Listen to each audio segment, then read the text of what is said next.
So, this last section of the course, reasonably well known to most of you, I think you'll be fine with it. We'll quickly go through some of the details. The adaptations is probably the bit that's, well, we talked about in year 10. We'll see how much you remember. So, what are the requirements for life? This is where I always like staying this one. My head, as always, is in the way. So, all living things need water. They need energy. They need to be able to exchange gases. They need to be able to remove their wastes. They need to reproduce, which we just looked at in with those strategies in the last topic. And they need to be able to sense and respond to their environment, which you'll look at more in Unit 3. Is it Unit 4 now? It's probably Unit 4 now. So how do you get these things? This is, it's where you're competing all the time in the environment to get this stuff. And so you've got to adapt yourself to be able to do that.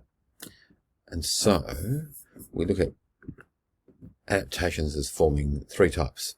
We talk about structural adaptations, this is, or anatomical adaptations. This is the actual body shape, change the shape of a bone, that sort of stuff.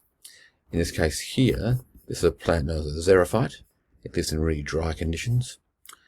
And this here is a little pit on its undersurface. And at the top of that pit is a thing called the stomata, where water exchange takes place. We looked at those earlier in the year. So this xerophyte has a really thick layer out here trying to stop water loss, thick layer here trying to stop water loss, and it's buried its stomata into these pits and has very few of them. These are structural adaptations to stop it losing water. Yeah, so the structure is probably the easiest of the adaptations. The hardest one is probably the physiological. So these are the biochemistry of the body in many respects. And so often it's internal stuff, so we don't really see what's happening biochemically. But some good examples, of course, is this snail here, secreting slime. So that slime allows it to move about when it's wet. If it's dry, it'll disappear, it'll just hide away until it gets wet again. But it uses slime on that muscular foot, it's a gastropod, to try and move about. And also it secretes the chemicals it uses to break down its food from that foot as well. It could be making venom. So all those chemicals we use to maintain our internal environment. So this is physiological. They're the hardest ones to pick up on. And then the behavioural ones are probably reasonably straightforward too. The way we do things differently to achieve outcomes.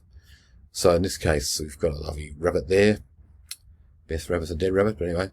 This one's burrowed down somewhere. It looks like a man-made little burrow for it. And it, get together, its family, huddle together, share their body warmth, keep warm because the temperature inside the huddle in that warren's going to stay more stable than outside, less affected by changing conditions. And so it's an animal behaviour that allows it to survive better. If you think of animals that go into torpor and hibernate, that's another example of an animal that's doing things differently to survive its environment. Although torpor is probably also partly physiological. So sometimes you're going to get overlap with these things. So here are three main types. And all living things do it to respond to environmental factors, to survive, to get their requirements for life. So we talk about four main ideas of adaptations we just talked about. We also talk about tolerance range, limiting factors, and then this affects distribution. So if we look at this nice example here, this is an estuary.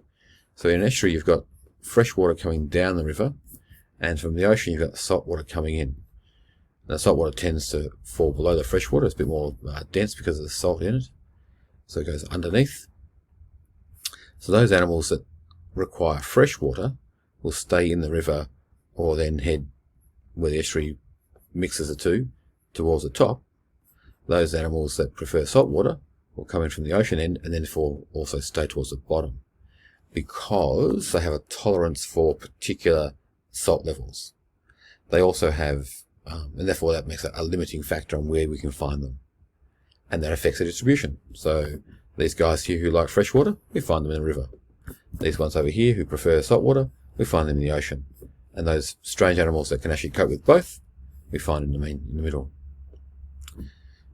So environmental factors are important. And these change. So if you're living in water, the pH range is between 6 and 9 in Australia, in our inland waterways.